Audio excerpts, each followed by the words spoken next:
What's up, y'all? Reggie here with another video for the You-Topian project.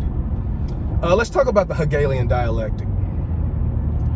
I've had this word, phrase, or whatever, concept in my mind for years. I remember hearing about it often here and there.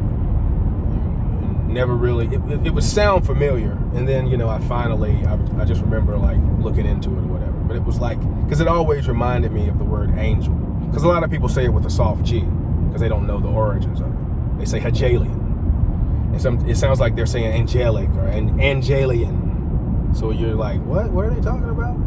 You think they're saying Hegelian Dialectic or something. It just always caught my ear. But it's Hegelian, I would say, because it's based on philosopher, was it Frederick?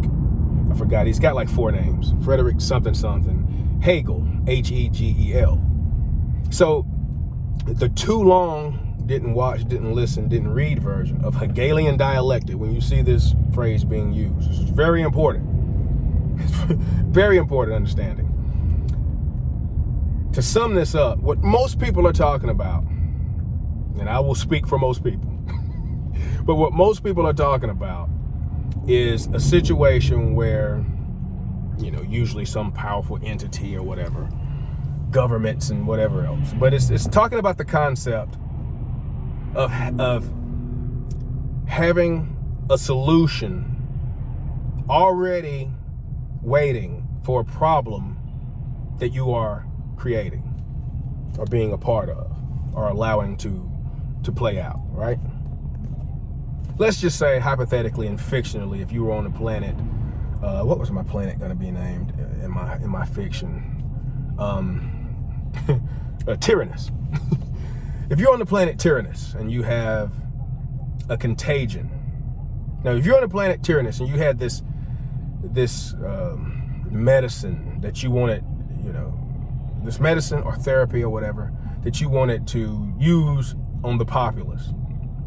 And it was so risky that nobody really wanted to use it because of previous tests.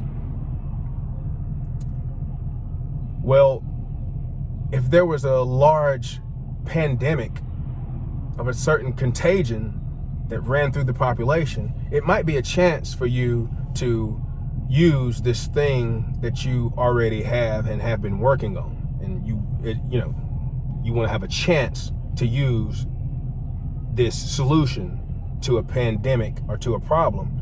So you help with having a pandemic. You see what I'm saying? A lot of people, you'll see this phrase used a lot when people are discussing conspiracy theories. And as a lot of people have been able to see and understand, it's not a conspiracy theory when it's actually happening, whatever it is that you're talking about. Sometimes it takes people years to figure that out. But anyway, that's the nutshell. In a nutshell, that's what Hegelian dialectic is, what most people are talking about. Now, Hegel, man, if you read or watch or listen to somebody talk about Hegel, he's regarded to be one of the most important philosophers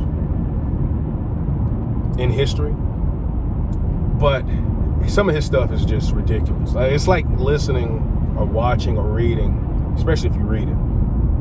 You're really better off letting somebody else do some of the interpretation for you. I mean, it's always good to read the stuff that you're taught, the direct from the horse's mouth, but he's really wordy and you're gonna have to really know a lot of words, and it's just tiresome. It's like learning piano. But anyway, the thing with Hegel and his dialectics, right? So dialectic basically means debate. Dialectic means a search for the truth. And in his teachings, it's about having these debates, formal or informal,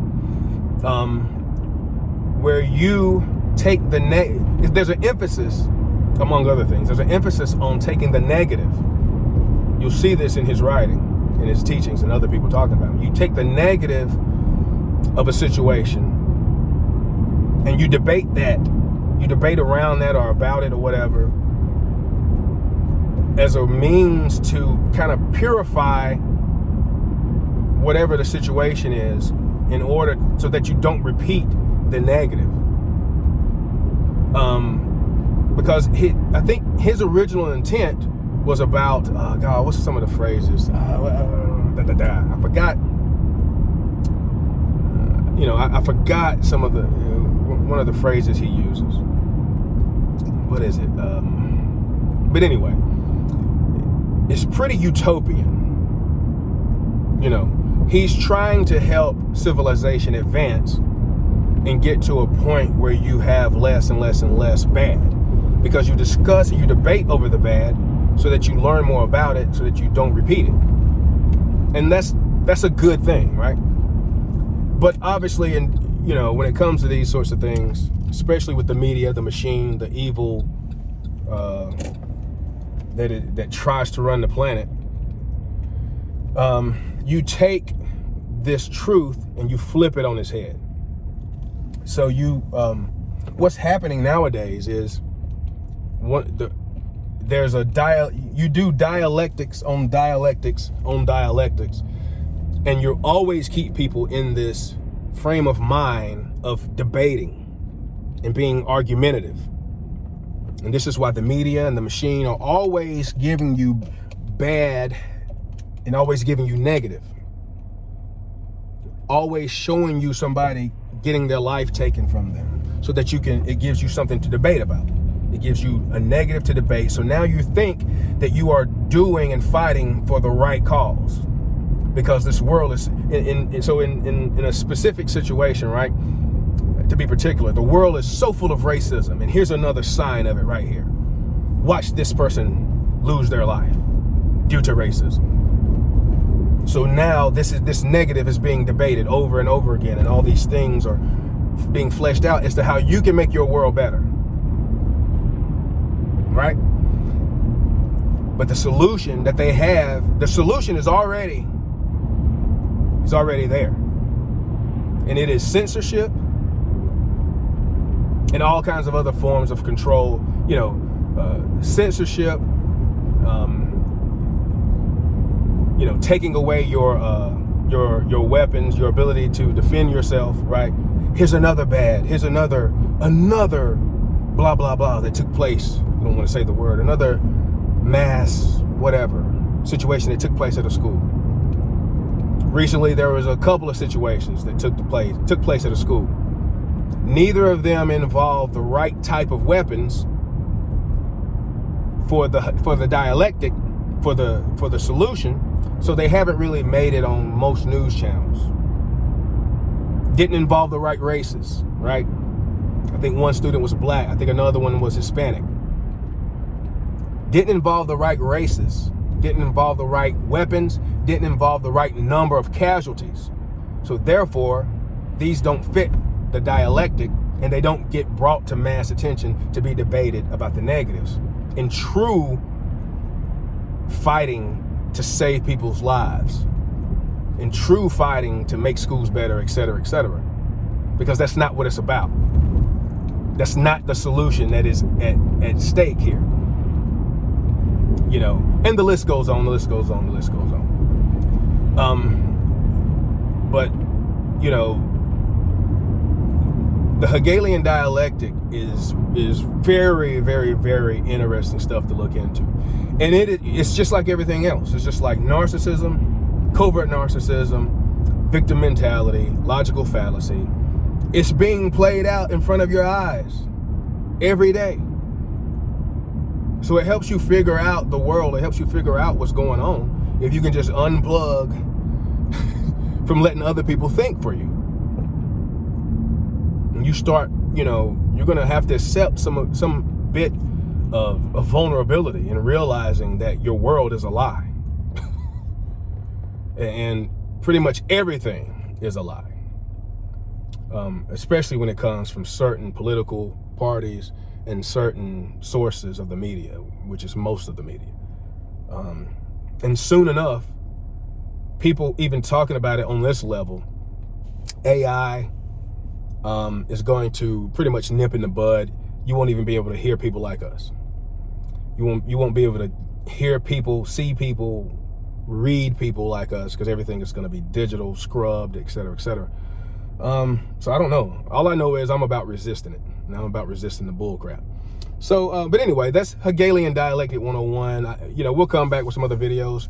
It's really heady stuff, but I think this video kind of serves it up, and especially the summary. I mean, that's what Hegelian Dialectic is. You have a solution, and you use a problem. You help create a problem for a solution that you already have. And that solution is usually not really what most people, it's usually deception involved. But, that's the main idea of Hegelian Dialectic. And the deeper meaning of it is constant debate on the negative, which, as I just kind of illustrated, when used and manipulated, can keep you in a certain mindset that keeps you debating and fleshing out things so that you can be ready for certain types of outcomes. And the next thing you know, there's a law being passed based on all of this. So anyway, I think that's enough for now before this gets too long, but look into it yourselves, and do another video about it later. Peace, love, and light. See y'all later.